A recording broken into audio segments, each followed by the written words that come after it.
Olá meus amigos, estamos começando mais um Bom Dia Mercado. Hoje tem a estreia, o início da temporada 24-25 da Bundesliga 1, a primeira divisão do campeonato alemão, já com o campeão e grande sensação da temporada passada, Bayer Leverkusen enfrentando o Borussia Mönchengladbach fora de casa. Lembrando que o Leverkusen já foi campeão esse ano na Supercopa da Alemanha, batendo o Stuttgart nos pênaltis, conseguiu um empate no final e venceu nos penais. Nessa sexta-feira, dia 23, também temos o PSG jogando dentro de casa contra o Montpellier, venceu de goleada o primeiro jogo que fez fora de casa contra o Le Havre por 4-1. Temos também o Sport, que já venceu 2 partidas e vai liderando o campeonato português junto com o Porto. O último jogo foi uma goleada para cima do Nacional, obviamente com grande destaque do Victor Gyökeres, né? Atacante do Sporting, também é grande favorito aqui contra o Farense. E temos, obviamente, a Série B para complementar a nossa grade de trabalho. Claro, tem segunda divisão da Alemanha, tem terceira divisão da Alemanha, tem La Liga, né? O Sevilla estreia na competição, Celta Vigo também joga contra o Valência, que já jogou o primeiro jogo aqui. Aliás, o Sevilla também já jogou, né? Mas o Celta Vigo joga com o Valência, que já perdeu para a equipe do Barcelona por 2-1. Enfim, tem outros jogos complementares que a gente vai comentar no dia de hoje. Meu nome é Theo Borges, esse é mais um Bom Dia Mercado, nosso planejamento diário sobre apostas e trade aqui no YouTube. Eu espero conseguir te ajudar a fazer o melhor planejamento possível para essa sexta-feira, dia 23 de agosto.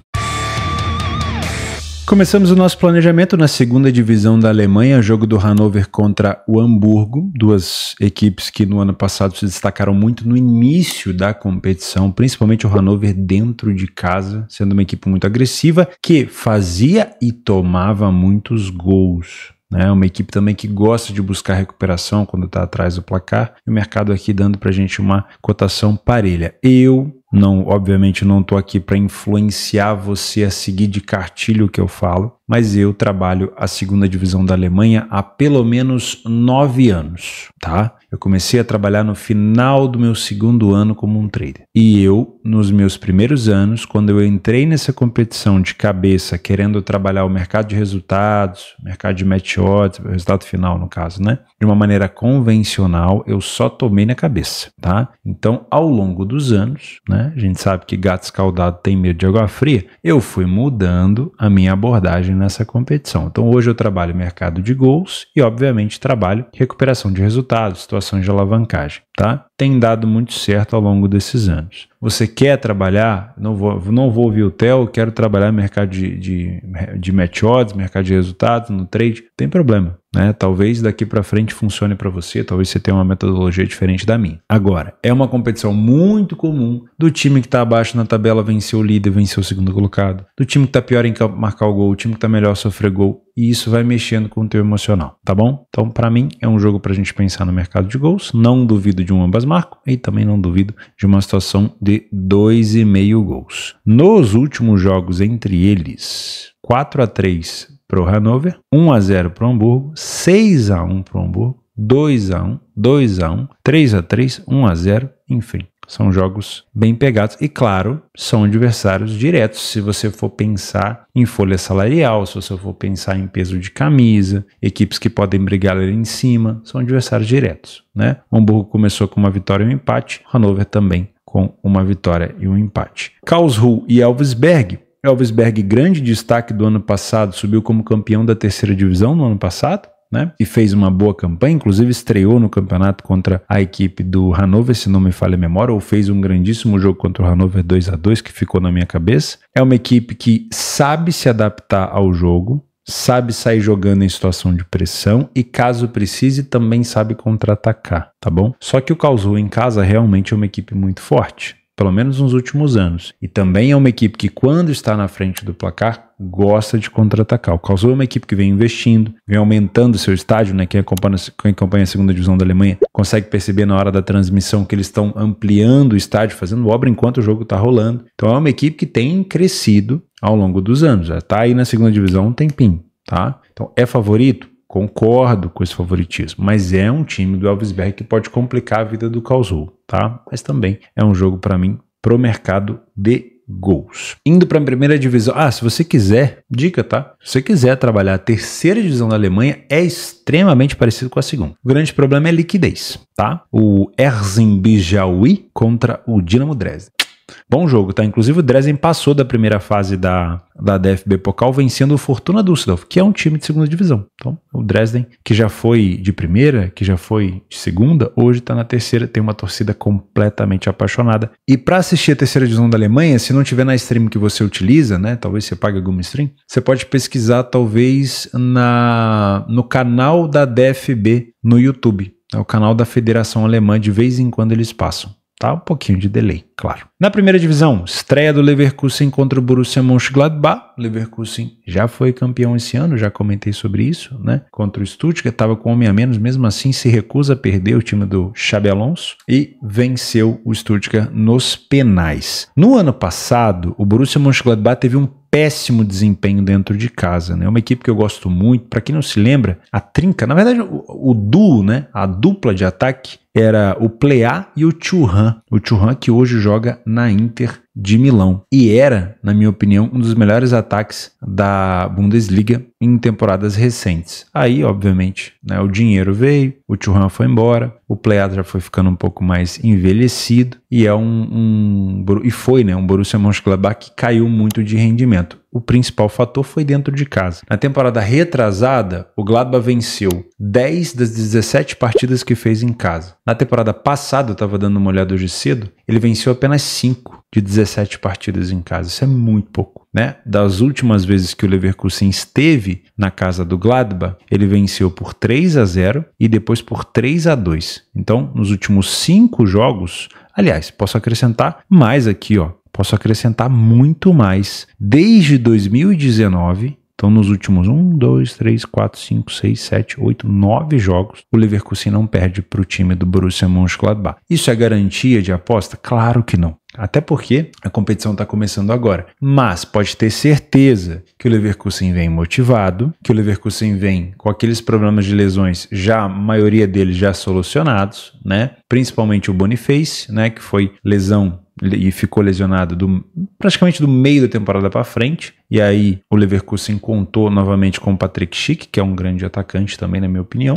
e é favorito de fato, tá? Não vou levar só o tabu em consideração, ele é favorito de fato aqui. Como um bom time do Xabi Alonso, gosta de propor o jogo, sabe se adaptar em contra-ataque, mas não necessariamente utiliza muito isso. Então, para o Gladbach conseguir alguma coisa aqui, vai ter que sair da marcação-pressão do Leverkusen. Se essa marcação estiver acontecendo com muita maestria, sem contra-ataque, um Ley é a pior equipe em campo no Gladbach, um Back Leverkusen vai ser interessante. Agora, se o Leverkusen estiver cedendo oportunidade para o Gladbach, não vou entrar. E o Leverkusen na temporada passada teve problema com bola aérea, tá? E nesse jogo contra o Stuttgart, teve alguns vacilos também pelas pontas. Vamos ver, eu tô curioso, quero fazer algumas anotações. Não duvido de um jogo até para gols, tá? Porque o Gladbach com a força da torcida vai para cima. Até não duvido de um ambas marcas. Uma cotação acima de 2 eu não duvido mesmo. Mas eu quero trazer esse jogo primeiro para correção de preço. Afinal de contas é Bundesliga 1 e dá pra gente trabalhar com uma stake um pouquinho mais elevada em determinadas situações. Dá para trabalhar com uma leitura bem mais encaixada do que a segunda divisão, claro, da Alemanha, tá? Aí a gente vai para França, o PSG faz o seu segundo jogo na competição contra a equipe do Montpellier.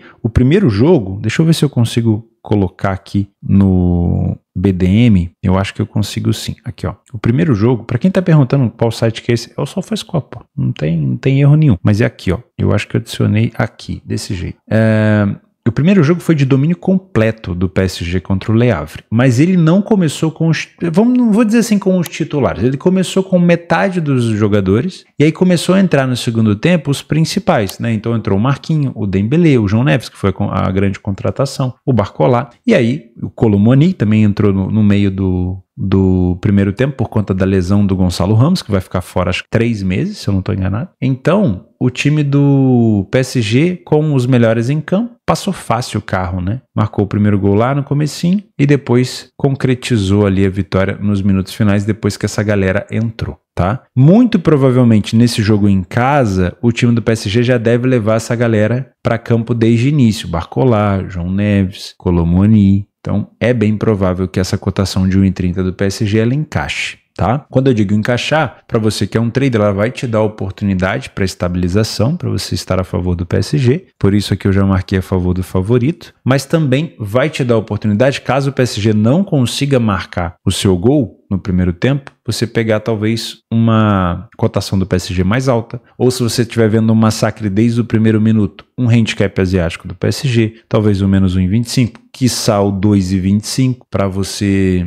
exigir um cenário mais agressivo, mas também pensar numa stake, numa cotação, num retorno um pouco maior. Uma vitória do PSG no primeiro tempo também não me parece algo ruim. E caso o PSG se coloque na frente do placar cedo, um mercado de gols também não é ruim. O 2,5 está com uma cotação péssima de início, mas ela pode melhorar durante o jogo, tá? Depois, Sporting e Farense. Sporting já lidera, como eu falei lá no início, a primeira divisão de Portugal, com 2 vitórias, uma goleada, né, no último jogo para cima do Nacional e uma vitória por 3-1 contra a equipe do Rio Ave no início. Victor Gyökeres já dando ali já acenando, né, para os concorrentes, dizendo que de novo vai brigar pela artilharia, vai ser um dos grandes destaques se não sair, né? Lembrando que, se eu não me engano, a janela de transferência ainda está aberta até o dia 2 de setembro. Pode ser, né, que ele tenha alguma proposta, mas por enquanto, se o Sporting conseguir firmar a presença dele, entre aspas, é uma grande contratação, né? Você manter um grande jogador é uma grande investida, claro.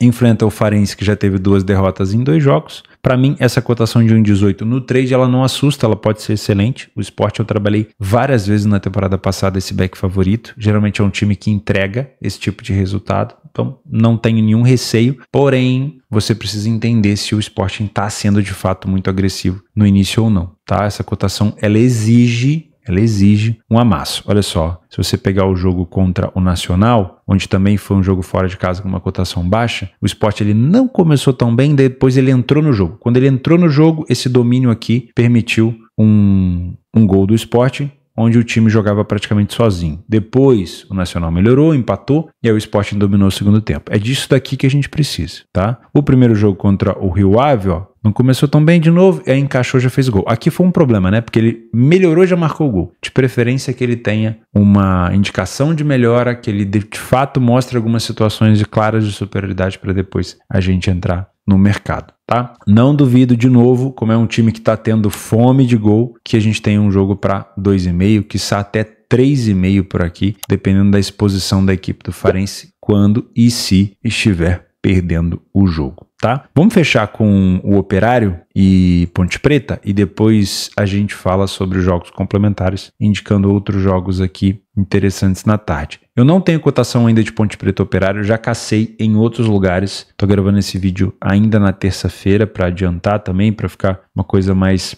organizada no meu calendário, mas eu acho muito provável, vou chutar, tá? Muito provável que a cotação da Ponte abra abaixo de 1,70. Por quê? Em casa, a Ponte Preta é uma das melhores mandantes, tem 7 vitórias em 10 jogos e perdeu apenas uma partida. Tomou 5 gols, marcou 21. Média de 2 e mais gols por jogo, já vou mostrar isso para vocês. Fora de casa, o Operário perdeu 5 das 10 e vem numa draga danada. Olha só o Operário fora de casa. São 3 derrotas consecutivas. Ainda teve aquela derrota para o Grêmio na Copa do Brasil. Então, utilizando o PDF de apoio, a gente consegue perceber que a Ponte Preta vem numa fase avassaladora em casa, saiu na frente em 70% dos jogos, não falhou em marcar em nenhum jogo, ficou 40% dos jogos sem sofrer gol, enfrentou o Operário que não sai tanto na frente, vem de 3 derrotas, só venceu 3 fora de casa, toma pouco gol, é verdade, mesma quantidade de gols da Ponte, mas tem um ataque bem inefetivo. Primeiro tempo da Ponte é melhor, segundo tempo da Ponte é melhor, a Ponte marca bastante de cabeça, então eu chutaria uma cotação abaixo de 1,70 e não acho errado, tá? Para mim esse é um jogo para correção de preço, para ficar de olho contra o Operário, e se a Ponte por acaso durante o jogo estiver perdendo, uma dupla chance para uma recuperação da Ponte não me parece algo ruim, tá bom? O aproveitamento da Ponte Preta é 3 vezes melhor em finalização no alvo para marcar um gol do que a equipe do Operário. 80% dos jogos da Ponte tivemos 2 gols e 40% dos jogos do Operário fora com 2 gols. Ou seja, o Operário puxa esse jogo para um jogo mais under e a Ponte puxa esse jogo para um jogo um pouco mais over. Então, Ponte Preta na frente, o Operário já indo para a 4ª derrota momentânea consecutiva, um cenário de over 1,5, quiçá 2,5, me parece plausível. Jogo 0-0, o Operário na frente, eu buscaria no máximo mais um gol, porque o ataque da Ponte é muito potente, muito forte em casa, pode ser interessante para tentar buscar esse empate, mas aí já não pensaria no 2,5, tá? Nos jogos complementares, a gente pode colocar aqui a La Liga. O Celta Vigo já fez o primeiro jogo da competição e venceu por 2-1, né, por um gol de diferença, e o time do Valência já perdeu o primeiro jogo pelo mesmo placar, por 2-1, para a equipe do Barcelona. O primeiro jogo do Celta foi contra o Alavés e o primeiro jogo do Valência, como eu falei, foi contra o Barcelona. Para mim, jogo parelho para correção de preço. O Sevilha estreia, se eu não me engano, dentro de casa na competição. O primeiro jogo foi fora de casa, 2-2 contra o Las Palmas. Não foi uma boa temporada do Sevilha na temporada passada. Aliás, foi uma péssima temporada do Sevilha. De recuperação, né, de ficar dentro da zona de rebaixamento, de sair depois de um tempo. O Villarreal já fez um jogo e empatou também com o Atlético de Madrid 2-2. O Villarreal em casa geralmente é mais forte do que fora. Então, mercado traçando um jogo parelho. Não vou discutir, não vou discordar. Para mim, de fato, é um jogo parelho. Göztepe e Alanyaspor na Turquia, times que eu desconheço, que tem pouca informação. Pode ser um complemento. Sheffield, quarta-feira, contra o Leeds, também pode ser um jogo interessante para você acompanhar. Aqui o Leeds já é um time muito mais agressivo, né? Na temporada passada teve muito próximo de subir para a primeira divisão, acabou não conseguindo. Estranho, né? Como é que foi o Leeds na temporada passada? Deixa eu dar uma olhada aqui. Acho que ele ficou nos playoffs, né? Olha, foi para a 3ª colocação e aí ele ficou nos playoffs da temporada passada. Tenho quase certeza, ó. Championship, semifinal, ele passou pelo Norwich, depois ele fez a final contra o Southampton. O Southampton passou e foi 1-0 o Southampton, né? Ele acabou ficando na Championship. Mas é um time muito agressivo. Na temporada passada, só voltando aqui, ó, o time marcou 81 gols. Ficou atrás aqui de Southampton, de Ipswich, que subiu, e do Leicester com 89. Uma equipe muito forte, tá? Então, olho no Leeds. Não duvido que o Leeds tenha uma boa temporada esse ano novamente, ok? Além disso, no Campeonato Argentino, jogos um pouco mais, assim, de meio para baixo de tabela. O que mais que a gente colocaria aqui, ó? Chile, primeira divisão, você tem a Universidade de Chile. Pelo horário, às 8 horas, pode ser um jogo interessante para ser complemento na sua tabela de trabalho. Na Dinamarca, não. Equador, também não. Estônia, tem o Flora Tallinn, né, que é sempre um complemento para quem gosta do submundo. Na Finlândia tem o SJK, que nesse momento está na 4ª colocação. Já fica um pouco mais espaçado, né? Mas pode ser um complemento, dependendo do horário, meio-dia, pode ser um jogo bom. Segunda divisão da França, tem jogo pra caramba, ó, às 15 horas. Pô, Theo, eu tenho o jogo do Leverkusen às 15h30, PSG às 15h45 e do Sport às 16h15. Se você quiser acompanhar algum jogo desse aqui, pode ser um complemento interessante, tá? Na Hungria, nenhum. Na Copa da Islândia você tem o Vikingur, que é um dos principais times da Islândia, disputando a Copa, pode ser interessante. República da Irlanda, como é que tá o campeonato por lá? Líder é o Shelbourne, ele joga contra o Bohemians, também um jogo de complemento. O time do Derry City, que é vice-líder, também joga. E o Sligo Rovers, que está na 4ª posição, também joga. Opção também para os jogos da tarde. Problema, mesmo horário do jogo do PSG. Cuidado, tá? Série B da Itália, acho que é uma competição para você que trabalha match odds, resultado final, para você que está estudando trade, deixo sempre o meu curso aqui embaixo. Trabalhar a Série B da Itália é bom, tá? Trabalhar a Série B do Brasil é bom. São jogos interessantes, às vezes com uma liquidez menor, mas para você entender a movimentação do mercado é sempre muito legal. Segunda divisão da Holanda, para quem gosta de gols, acrescentaria todos esses jogos aqui como opção. No Paraguai, o Nacional entra em campo, o Luquenho também, mas aí são equipes mais para baixo. Częstochowa, na Polônia, foi campeão na temporada retrasada, se não me falha a memória. Segunda divisão de Portugal também deve ser parecido com a segunda divisão da Itália em relação à oportunidade de trabalho. Tem Arábia Saudita, né? Aí já tem a panelinha aqui do Al Ahly, bom time, quase eliminou o Al Hilal na semifinal da Supercopa, mas geralmente aqui eu acompanho mais o Al Hilal e o Al Nassr. Aí é isso, né? Segunda divisão da Turquia, eu acho que eu vou ficar por aqui. Não vou acrescentar mais nada não. Alguns amistosos, mas aí já não é a hora de colocar amistoso, porque as grandes competições já começaram. O espaço está aberto aí para vocês, vou deixar o link do Radar Esportivo aqui embaixo. Se você não utiliza o Radar Esportivo, eu te aconselho, né? É uma ferramenta que me ajuda bastante. E eu vejo vocês amanhã. Um grande abraço e até a próxima.